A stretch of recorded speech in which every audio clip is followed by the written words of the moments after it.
Hello, my name is Carson Wentz. I'm 29 years old, struggling through the early days of starting a business in A's tiny apartment in Atlanta, where grand dreams collide with harsh realities. I'm not one to dwell on the past, but some memories are like sharp blades, cutting into my heart whenever I accidentally brush against them. They remind me of the golden days, of family, of my mother, and of the fateful day that took everything away. Let me tell you my story, a story that begins with the most beautiful days, before everything shattered. I was born and raised in Dalton, Georgia, a small town known as the carpet capital of America. But for my family, it wasn't just about carpets. It was about textiles, the clothing industry that elevated the Wentz name. My father, Marshall Wentz, owned the largest garment factory in the region. A tall, stern man with a warm smile that could melt any heart. He was the kind of person who commanded attention the moment he entered a room, not because of power, but because his presence exuded a strong, reliable energy. My mother, Grace, was his complete opposite, gentle, soft, like a spring breeze. She had warm brown eyes that sparkled when she looked at me, as if I were her entire world. Our home was a stately mansion on a hill, surrounded by my mother's rose bushes that bloomed year-round. I remember summer afternoons when golden sunlight streamed through the living room windows, and my mother would sit in an armchair, reading to me in a voice as soothing as a melody. My father was often busy, but when he was home, our family gathered around the dining table, laughing and sharing stories. As an 8-year-old boy, I only knew that I was living in a perfect world where nothing could break our happiness. But life, as you know, never lets beautiful dreams rest in peace. Everything changed one April afternoon just after I turned 9. That was the day my memories were stained red with blood and pain. That day, my mother took me to a park near our house. I was running around on the grass, holding a kite my father had just bought me, when suddenly my mother pulled me back, her voice soft but urgent. "Carson, get behind me now." Confused, I didn't understand what was happening, only that my mother stood in front of me, her small shoulders trembling. Before us was a stranger, dressed in a black jacket, his face obscured by a baseball cap. He held a gun, his voice shaky but threatening. "Hand over the boy and no one gets hurt." My heart pounded, not out of fear, but because I could feel the tension radiating from my mother. She didn't respond, only held me tightly, pushing me further behind her. "No," she said firmly. "You're not touching my son." The man growled, raising the gun higher. Everything happened so fast. I heard my mother's voice, "Run, Carson!" But my feet felt nailed to the ground. Then came the gunshots, 1, 2, 3, like hammer blows shattering the air. I fell, not because I was hit, but because my mother had shielded me with her body. She collapsed, blood spreading across the green grass, her warm brown eyes slowly closing. I screamed her name, crawling to hold her, but all I could feel was the warmth slipping away from her body. My father appeared, running to us, kneeling beside her, crying out like a child, "Grace! Grace, don't leave me!" But she didn't answer. She was gone forever. The killer was apprehended by the police shortly after. He was a desperate addict, drowning in debt, who thought kidnapping the son of a wealthy family would change his life. But he hadn't anticipated that my mother, a small woman, could be so strong, willing to sacrifice her life to protect me. He was arrested and convicted, but that did nothing to ease the pain in my father's heart or mine. My mother was gone, and with her a part of my heart died too. In the days that followed, our large house became cold and empty. My father, once a symbol of strength, was now a shadow of himself. He spent hours in his study, eyes red, clutching their wedding photo. I couldn't sleep or eat. Every time I closed my eyes, I saw my mother falling, the blood pooling on the grass, the gunshots echoing in my mind. I was only 9, but I had already learned how cruel life could be. My father tried to be there for me, but he was grappling with his own grief. He hugged me, whispering that everything would be okay. But I knew he didn't believe his own words. We, father and son, were trapped in a spiral of grief, unsure how to escape. I began to wonder if my mother's death was my fault. If I hadn't been there, if I had run faster, if I hadn't made her protect me. Those questions gnawed at my soul, making me withdraw, quieter than before. I was no longer the carefree boy who ran through the park. In the years that followed, I wasn't much different from my father, living like a shadow in our own home. He continued running the company, but the light in his eyes had gone out. He tried to make up for it with gifts and trips, but nothing could fill the void my mother left behind. I began to realize that pain isn't just something you feel in a moment. It's a companion always there, silently following you no matter how far you try to run. But that was only the beginning. My life was about to face another shock, a new wound I never saw coming. Just when I thought I had hit the bottom of my pain, another woman entered our lives, bringing new waves ready to drown everything. I was 12 years old when my father brought her home. Natasha. Her name rang out like a discordant note, sharp and foreign in a house already steeped in sorrow. I vividly remember that evening, the chandelier in the dining room casting light on her face. A beautiful face, I must admit, with shimmering blonde hair and cold green eyes like a frozen lake. My father stood beside her, his hand resting lightly on her shoulder, a strained smile on his lips. "Carson," he said cautiously, "this is Natasha. She's going to be part of our family." I stood frozen, my hands gripping the edge of the table, feeling as if the blood in my veins was boiling. Part of our family. Our family was 3 people, my father, my mother, and me. But my mother was gone, and now the man who had once knelt sobbing beside her body was standing here, introducing another woman as if my mother had never existed.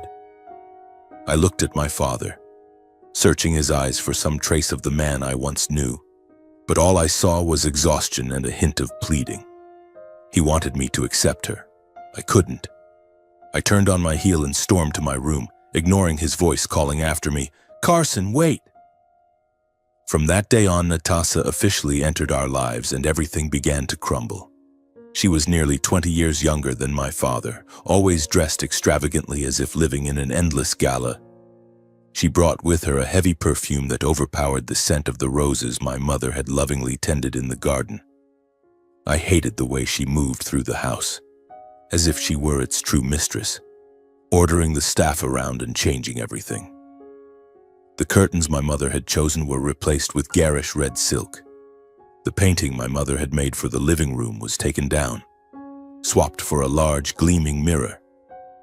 Each change was a knife to my heart, as if Natasha were deliberately erasing every trace of my mother from our home. But the physical changes weren't what hurt the most. It was my father. He began to change, not immediately, but gradually like a ship drifting further from shore. He spent more time with Natasha, laughed more when he was with her, and I felt the distance between us growing. I no longer saw him sitting in his study, clutching their wedding photo. Instead, I saw him and Natasha traveling, attending parties or discussing plans I was never invited to join. I became an outsider in my own home. When Natasha got pregnant, things got even worse. Aiden was born when I was 13, and 2 years later came Haley. Those children, with their blonde hair and green eyes identical to their mothers, were living proof that my father had fully moved on to a new chapter, one that didn't include me. Natasha didn't hesitate to boast that Aiden and Haley were my father's new joy, as if I had never been his joy. I overheard her talking to friends on the phone, her voice sweet but icy. "Carson? Oh, he's just a kid from the old marriage. Not that important." Those words, though not spoken directly to me, found their way into my ears like poison seeping into my blood. Natasha never treated me like a mother would. She bullied me in the subtlest ways, sarcastic remarks, disdainful glances, or deliberately ignoring me during family dinners. Once when I accidentally broke a glass in the kitchen, she stood up, pointed at me in front of the staff, and said, "He's such a troublemaker, isn't he? No wonder Marshall has to work so hard to support a useless kid." I stood there, 14 years old, clenching my fists so tightly my nails dug into my palms, but I said nothing. I didn't want to give her an excuse to make me seem even more pathetic. In the rare moments of clarity he had left, my father tried to reach out to me. He'd knock on my door late at night, when Natasha was asleep, and ask, "Are you okay, Carson? Is there anything you want to talk about?" But I couldn't open up. Every time I looked at him, I saw my mother collapsing in the park, and I wondered how he could keep living, laughing, loving someone else when she had sacrificed everything for me. I responded with curt answers. "I'm fine," or "It's nothing." Then I'd close the door, leaving him standing alone in the hallway. I knew my father was hurting. I saw it in the way he looked at me, in the way his shoulders slumped whenever I refused to talk. But I couldn't forgive him, not then. I felt he had betrayed my mother, betrayed me, and betrayed the happy days we once had. Every time I heard Aiden and Haley's laughter echoing through the house, I felt like I was being erased. The home where I had once felt love was now a cold glass cage, trapping me in loneliness. During those years, I learned to survive. I locked myself in my room, burying myself in books and dreams of the day I could leave. I no longer ran through the garden or sat on the porch watching the sunset. I became a shadow, moving silently through the house I once called home. Natasha and her children took over every space, and no matter how hard I tried, I couldn't find a sense of belonging. I started counting down the days until I was old enough to leave. I didn't know that greater challenges lay ahead, or that my pain had yet to reach its depths. But in those years, I learned one thing. Sometimes family isn't the place you're born into. It's the place you have to fight to rediscover yourself. At 18, I stood at the gate of the house I once called home, a suitcase in hand, my heart heavy. I didn't look back as I stepped through the heavy iron gate, where my mother's rose bushes had been replaced by Natasha's meticulously trimmed ornamental shrubs. My father stood on the porch, his tall frame now slightly stooped, as if time had weighed down his shoulders. "Carson," he called, his voice hoarse. "Call me if you need anything, okay?" I only nodded, not turning back. I didn't want to see his eyes, afraid I might weaken, run back to hug him and forgive him. But I couldn't. Not then. I boarded a bus, leaving Dalton for Athens, where the University of Georgia awaited me. A full scholarship was my ticket out of the cold glass cage of that house. I brought nothing but a few clothes, a photo of my mother, and a heart full of scars. Athens was a new world, tree-lined streets, bustling lecture halls, and unfamiliar faces who knew nothing of my past. For the first time, I felt I could breathe, even if those breaths were halting. College life wasn't easy. I worked at a cafe, waiting tables from early morning to late at night to cover expenses beyond my scholarship. On long nights, I sat in my dorm studying until my eyes burned, not out of ambition, but because I knew I had no fallback. I had no family to lean on, no one to call when everything fell apart.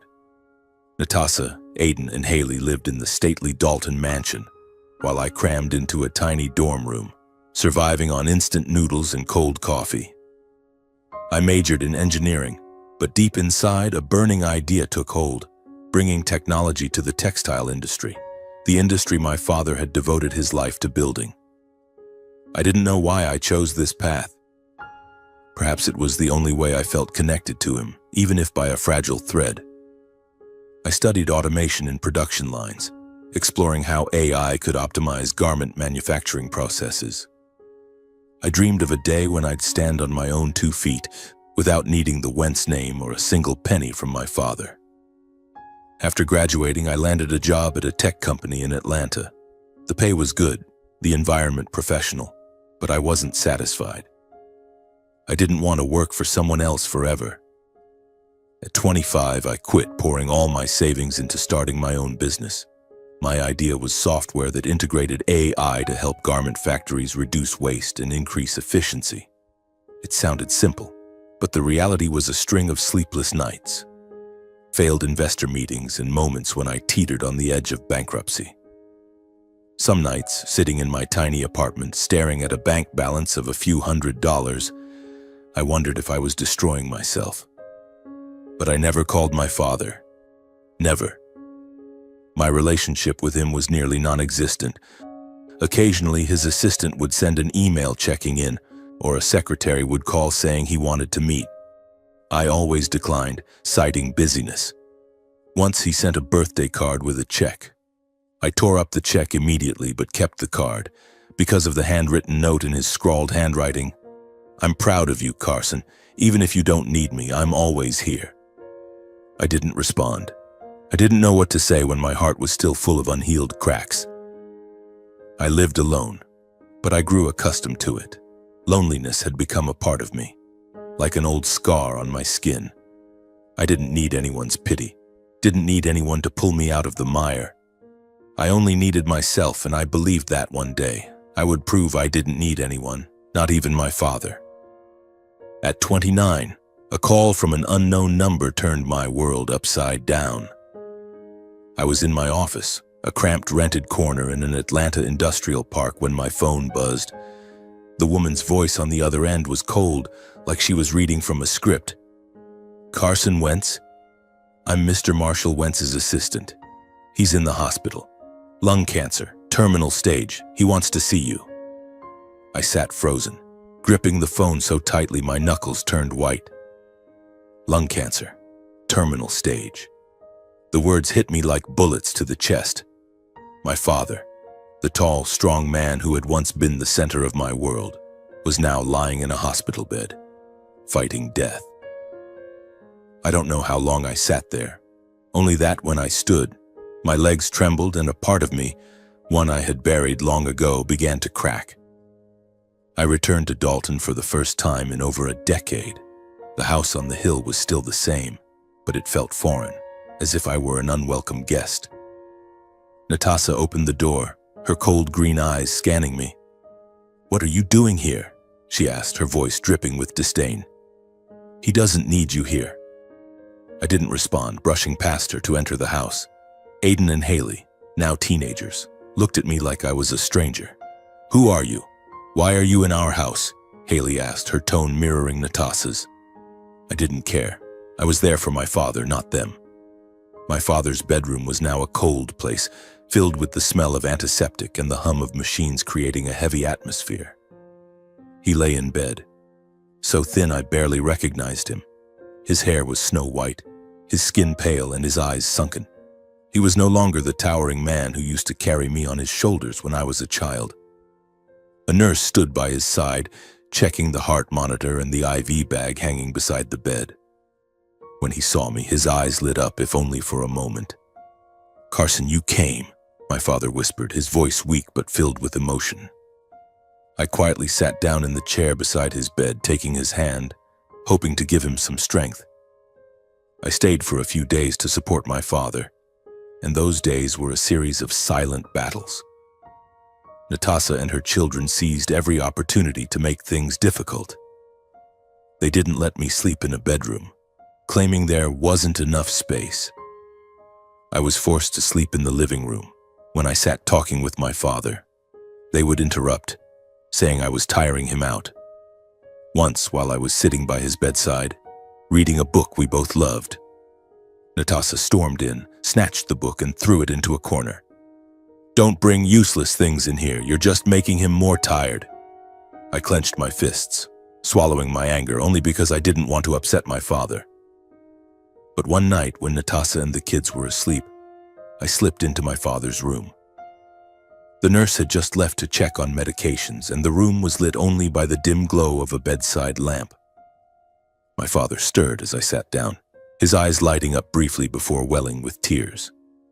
"Carson," he said, his voice trembling, almost a whisper, "I've followed your journey all these years. I know how hard you've worked, how much you've struggled. I wanted to help you, but I didn't know how. I was afraid you still hated me." My throat tightened, seeing him lying there, frail and full of regret. I no longer saw the man who had married Natasha, who had left me alone in my own home. I saw only my father, a man facing death, trying to make amends for his mistakes. Dad, I said, my voice breaking. I don't hate you. I just didn't know how to forgive. He grasped my hand, his cold, trembling fingers still carrying a surprising strength. Carson, he whispered, I can't change the past. I can't fix what I've done to you, to your mother, but I can leave something for your future. I want you to know that I've always believed in you, even if I didn't say it enough. Tears streamed down his face, and for the first time in years I couldn't hold back, letting my own tears fall. I leaned down, hugging him, feeling the faint warmth of his body, and in that moment I knew I didn't want to lose him. Not now. Not when I had just rediscovered a part of him. 6 months later, my father passed away. I received the news from a midnight call while sitting in my small Atlanta apartment, surrounded by stacks of documents and a flickering computer screen. Natasha's voice on the other end was icy, devoid of emotion. Carson, Marshall passed this afternoon. I'm calling to inform you, but you don't need to come. The will has been finalized. There's nothing for you. All the assets belong to me, Aiden and Haley. She paused as if waiting for a reaction, but I stayed silent. Did you hear me? She pressed, her voice sharp. I whispered, I understand, and hung up, not giving her a chance to say more. I sat there in the dark, feeling as if a piece of my heart had shattered. I didn't care about the will or the assets. I was devastated because I wasn't there for my father's final moments. Natasha and her children had done everything to keep me away from him, barring me from staying at the house, interrupting every conversation, turning every moment with him into a battle. My father died without me holding his hand one last time, without me saying goodbye. That pain, more than the loneliness of the past years, cut into my chest like a knife. Still, I returned to Dalton for the funeral. I stood quietly in a far corner of the cemetery, under the shade of an old oak tree, watching from a distance as my father's coffin was lowered into the ground. Natasha stood among the crowd, dressed in an expensive black dress, her eyes dry behind large sunglasses. Aiden and Haley stood beside her, feigning sadness but unable to hide their impatience, as if waiting for something greater. I didn't approach, didn't cause a scene, didn't fight for anything. I just wanted to say farewell to my father, even if only in silence. As the funeral ended, the crowd dispersed. Natasha passed by me without a glance but paused just long enough to hurl a cutting remark. You don't belong here, Carson, don't come back. Aiden, now 16, smirked. Yeah, you're not family. Haley, younger but no less venomous, chimed in. Mom's right, you're just trouble. I didn't respond, only lowered my head, letting them walk away, the sound of Natasha's high heels echoing on the gravel path. Inside, anger flared, but I held it back. This wasn't the time for arguments. This was the time to say goodbye to my father. When everyone had left the cemetery, I stood alone before my father's grave. The stone headstone bore his name, Marshall Wentz, simple yet dignified, like the man himself. I placed my hand on the stone, feeling its cold surface, and whispered, I'm sorry, Dad. I wasn't there when you needed me most. Tears fell silently, soaking into the earth. I don't know how long I stood there, only that the pain in my heart was like a wave, rising and receding, leaving behind a numbing void. Suddenly, a low, gentle voice spoke behind me. You're Carson, aren't you?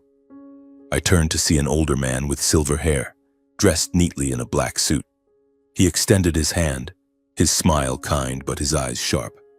I'm Henry Grayson, your father's personal attorney. I nodded, slightly wary. Hello, sir. Is something wrong? I wasn't expecting anything from this encounter. After Natasha's words about the will, I had braced myself for nothing but painful memories. Mr. Grayson looked at me, his gaze piercing. Do you have a moment? There are some things about your father I think you should know. I hesitated but nodded. We walked to a small cafe near the cemetery where the smell of coffee mingled with the damp afternoon air. He ordered 2 black coffees and sat down, opening his briefcase to pull out a thick stack of documents. Carson, he began, his voice slow but firm. Before your father passed, He established an irrevocable trust, a trust that cannot be altered.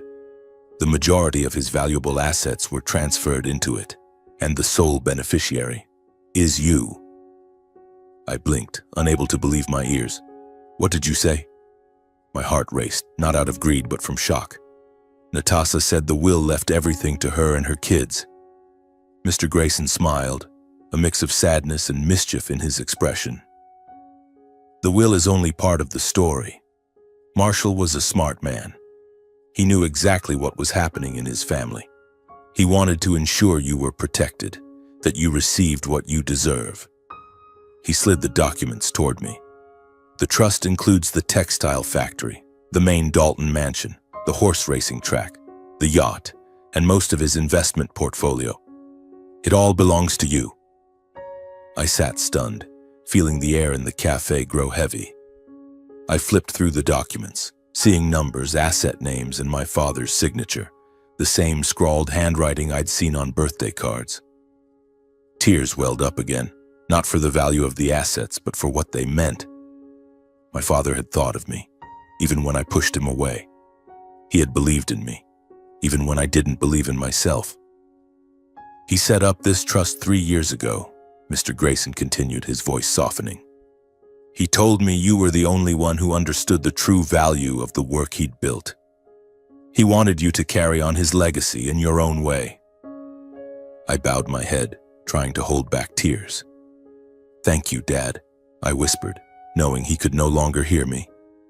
In that moment, I was both grieving his loss and grateful for the gift he left behind. Not just the assets, but the faith I had been searching for all these years. In the days following my father's death, my life in Atlanta drifted through a haze. I returned to my small apartment, where the neon lights from the street outside cast shadows on the cracked walls. Each day I woke up, worked, met with investors, and fought to keep my startup from collapsing.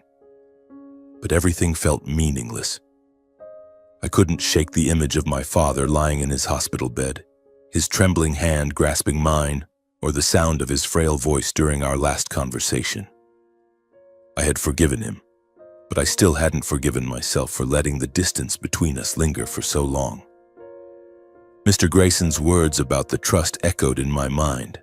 The textile factory, the mansion, the horse racing track, the yacht. These weren't just assets. They were my father's legacy, his life's work. I didn't know how to feel about it. Part of me was overwhelmed, as if I'd been handed a key to a world I never dared to dream of. But a larger part was weighed down by grief. I didn't want the assets. I wanted my father back, to tell him I understood, that I no longer resented him. Every night I sat before a photo of my mother and father on my desk, wondering if I was worthy of the faith he had placed in me. Then one morning my phone buzzed. Mr. Grayson's number flashed on the screen. His voice was steady, like a guide in a storm. Carson, the reading of your father's will is scheduled for this Friday at my law office in Dalton. You should be there. It was his wish, to settle everything. I gripped the phone, my heart racing. I didn't want to face Natasha, Aiden, or Haley again. Their venomous words at the funeral still rang in my ears, cutting into unhealed wounds. But if this was what my father wanted, I couldn't refuse. I'll be there, I replied, my voice soft but resolute, as if convincing myself. On Friday, I drove back to Dalton, the familiar road now tinged with an unfamiliar feeling. The fields stretching along the highway, the rooftops peeking through the faint sunlight, all reminded me of the days I'd lost. I parked in front of Mr. Grayson's law office, a small but elegant building with large windows overlooking the bustling town street. Dressed in a simple black suit, I walked in with a heavy heart, like a gladiator stepping into an arena. I didn't know what awaited me, but I sensed a vague tension, as if the air was compressed, ready to explode. Inside the meeting room, the atmosphere was so tense it made my skin prickle. Natasha sat at the head of the table, wearing a tight black dress, her icy green eyes sweeping over me like they could tear me apart. She sat upright, chin raised, exuding the smug confidence of someone certain of victory. Aiden and Haley, seated beside her, smirked as I entered, Aiden, with his tousled blonde hair and arrogant gaze, whispered something to Haley, making her giggle. Next to them was a man I'd never met, tall with platinum hair, dressed in an expensive gray suit but with cunning eyes like a wolf stalking prey. "That's Russell, Natasha's brother," Mr. Grayson whispered as I sat beside him. "He always shows up when there's money to be sniffed out." "What's he doing here?" Natasha snapped, her voice sharp as a blade, not bothering to hide her contempt. "I told you, Carson, there's nothing for you. Don't waste our time." Russell let out a loud laugh, slapping the table as if watching a comedy. "Yeah, kid," he said, his deep voice dripping with mockery. "My sister's got everything handled. You're just extra baggage." Aiden and Haley snickered, their eyes like arrows aimed to wound me. I didn't respond, sitting silently, hands clasped tightly under the table to suppress the anger boiling in my chest. I wasn't there to argue or prove anything. I was there for my father, for his promise that everything would be settled. Mr. Grayson, calm as a conductor in a storm, stood and opened the thick stack of documents before him. "We are here to carry out the final wishes of Mr. Marshall Wentz," he said, his voice low and clear, resonating in the tense room. "I will read his official will. Please maintain order." Natasha raised an eyebrow, leaning back in her chair with a smug expression, as if she already knew the outcome. Russell sat close to her, whispering something, his eyes never leaving me, as if assessing whether I was worth bothering with. Aiden and Haley exchanged knowing glances, as if anticipating a show about to begin. I sat there, feeling each heartbeat like a countdown to something I couldn't yet grasp. The air in the room was heavy, as if a storm was about to break. I didn't know what was coming, but deep down I felt a flicker of hope, not for the assets, but because I believed my father, even in death, had one final thing to say to me, and I knew, whatever it was, it would change everything. Mr. Grayson adjusted his glasses, flipping to the first page of the will, his eyes scanning the text, and I felt my heart beat faster. Natasha raised an eyebrow, a smug smile flickering across her lips. Russell leaned back in his chair, tapping his fingers on the table as if awaiting a neatly wrapped gift. Aiden and Haley exchanged glances, then turned to me, casting contemptuous looks. Mr. Grayson began. "I, Marshall Wentz, being of sound mind, declare that all my remaining assets shall be bequeathed to my wife, Natasha Wentz, and our 2 children, Aiden Wentz and Haley Wentz." The room erupted. Natasha clapped her hands, the sharp sound echoing in the space. She turned to me, her eyes gleaming with triumph, a venomous smile spreading across her face. "See, Carson," she said, her voice sweet but laced with thorns. "I told you there's nothing for you. You're nothing to this family." Aiden burst out laughing, his laughter like a slash. "Wow, big brother, maybe you should go back to your failing startup dreams." Haley, no less vicious, added, "Mom's right. You're just a loser, Carson. Stop bothering us." Russell, with the look of someone who just won the lottery, slapped Natasha's shoulder, laughing loudly. "You did great, sis. The old man finally knew who his real family was." They laughed. They mocked. They looked at me as if I were a stray dog left on the roadside. I sat silently, my hands clenched under the table, feeling the blood boil in my veins. But I said nothing. I just looked at Mr. Grayson, waiting. There was something in his eyes, a mischievous glint, almost imperceptible, that made me feel this wasn't over. Mr. Grayson raised a hand, signaling for silence. "I'm not finished," he said, his voice calm but carrying an odd weight. Natasha stopped laughing, though her smug smile remained fixed. He continued. "The assets of Mr. Marshall Wentz, as inventoried and verified, consist of a cabin in the Colorado mountains and a 1998 Ford vehicle." Silence, a deadly silence, enveloped the room, as if the air had been sucked out. The smile on Natasha's face froze, then slowly vanished. Aiden and Haley looked at each other, mouths agape, unable to believe their ears. Russell sat up straight, eyes wide, his voice trembling. "What? A cabin? A junky car?" He turned to Natasha as if seeking an explanation, But Natasha wasn't looking at him. Her eyes were fixed on Mr. Grayson, as if she wanted to bore a hole through his calm demeanor. "Are you joking?" Natasha shrieked, her voice high-pitched, almost breaking. "A cabin? An old Ford? What about the valuable assets? The company shares, the mansion, the yacht, the racetrack? Where are they?" She slammed her hand on the table, her red nails scratching the wood, producing grating sounds. Aiden jumped to his feet, face flushed. "This is a scam. The old man couldn't have left just that." Haley, usually so haughty, sat pale and silent, muttering, "No way, no way."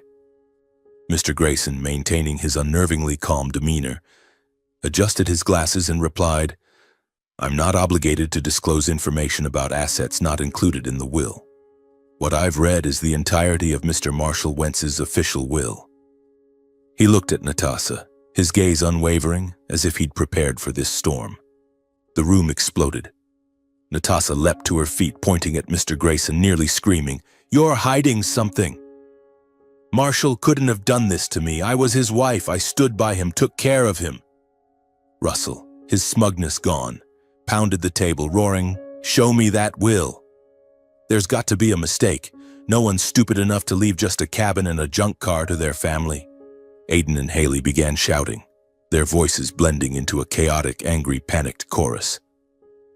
I sat there, feeling like I was watching a play whose ending I already knew. I knew about the trust, about the gift my father had left me, the textile factory, the mansion, the racetrack, the yacht, and most of his investment portfolio. I knew that my father, even in death, had found a way to protect me, to believe in me. But I hadn't expected this moment to come so quickly or to bring such a mix of pain and satisfaction.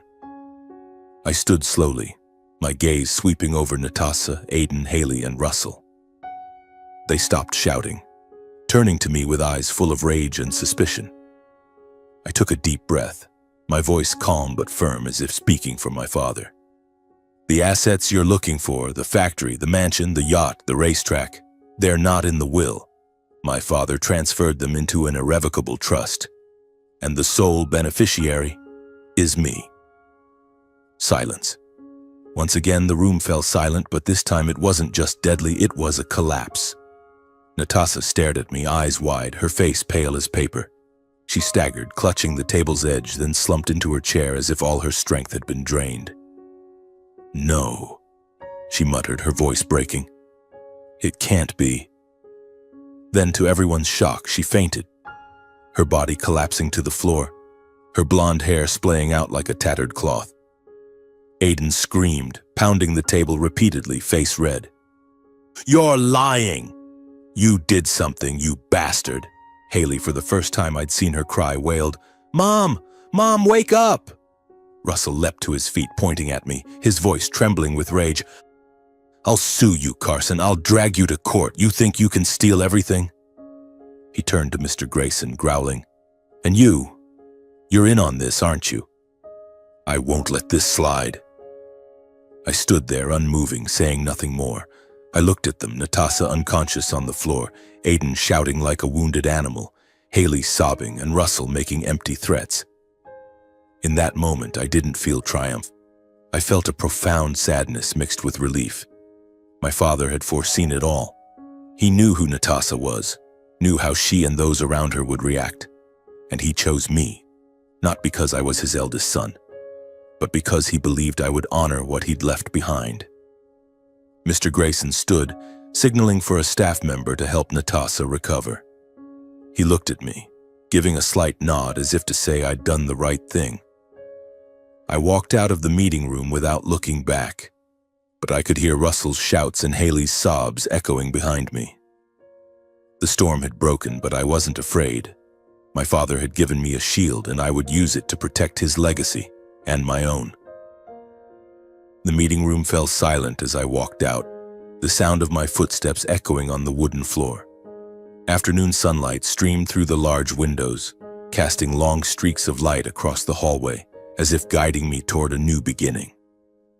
I paused at the law office's door, taking a deep breath, feeling the cool Dalton air fill my chest. In that moment, I felt not just relief but a newfound strength, the strength born from the faith my father had left me. I was no longer the lonely boy in a house filled with hostility, nor the young man struggling with unfulfilled startup dreams. I was Carson Wentz, chosen by my father to carry on his legacy. The following week, I officially took over Wentz Textiles, the factory my father had built from nothing. As I stepped into the plant on the outskirts of Dalton, the smell of fresh fabric and the hum of machinery felt like a familiar symphony. The workers, many of whom had served my father for decades, looked at me with a mix of curiosity and caution. They knew I was Marshall Wentz's son, but they also knew of the years I'd been estranged, the rumors that I'd been disowned. I didn't blame them. I only wanted to prove I was worthy of my father's trust. On my first day, I stood before the management team, my father's former right-hand men. They sat around the conference table, some nodding in greeting, others crossing their arms, waiting to see what I'd do. I didn't try to project authority. I simply said, my voice calm but firm, "My father built this company with his sweat and dedication. I'm not here to tear it down. I'm here to take it further, by combining what he did with what I believe can be done." A few eyes lit up. Others raised skeptical brows. I didn't care. I was used to being doubted. I began restructuring the business immediately. Wentz Textiles, though a major name in Dalton, had fallen behind competitors. Manual production processes, high costs, and a lack of innovation had eroded its market share. I brought the idea I'd nurtured since college, integrating AI into the production line. The software I'd developed for my struggling startup in Atlanta, though not yet successful, became the foundation for a revolution at Wentz Textiles. It optimized fabric cutting, reduced waste, and predicted market demand with unprecedented accuracy. The early days weren't easy.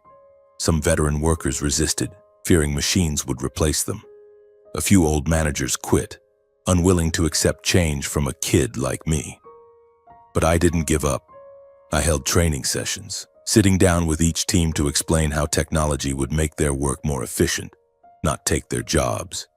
I worked 18-hour days, from the office to the factory floor, from investor meetings to production line checks. Some nights I slept at my desk, next to a cold cup of coffee and the photo of my father and mother. Slowly things changed. Production soared, costs dropped, and Wentz Textiles began securing major contracts with international brands. Articles started appearing, calling me a promising young entrepreneur or the man reviving Dalton's textile empire. I didn't care much for the praise. For me, each step forward was a way to honor my father, to prove he was right to believe in me. But I couldn't deny the pride I felt seeing the Wentz Textiles logo on export shipments, or hearing workers whisper that Carson's more like his father than we thought. A year later, I was invited for a television interview on a national business channel. I sat in a brightly lit studio, facing a sharp-witted host with a professional smile. She asked about my entrepreneurial journey, how I'd revived Wentz Textiles, and the challenges I'd overcome. I answered briefly, not wanting to boast, but when she asked, "What drove you, Carson? What kept you from giving up, even when everything was against you?" I paused, taking a deep breath. I looked directly into the camera, feeling as if I were speaking to the world and to myself. "For years, I wasn't acknowledged as a son," I said, my voice low but clear. "I grew up in a house where I felt I didn't belong. But my father, he left me something others will never understand: his faith.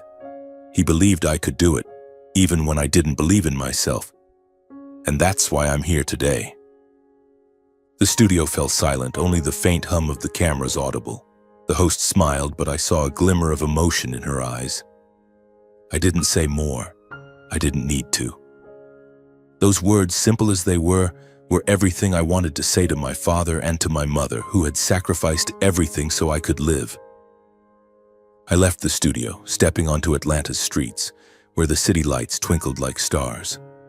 I looked up at the sky, imagining my father and mother somewhere, smiling down at me. I was no longer the lost boy in a cold house, nor the lonely young man in a tiny apartment. I was Carson Wentz, heir to my father's legacy, not just in assets, but in resilience and dignity. And I knew, though the journey ahead was long, I would never walk it alone.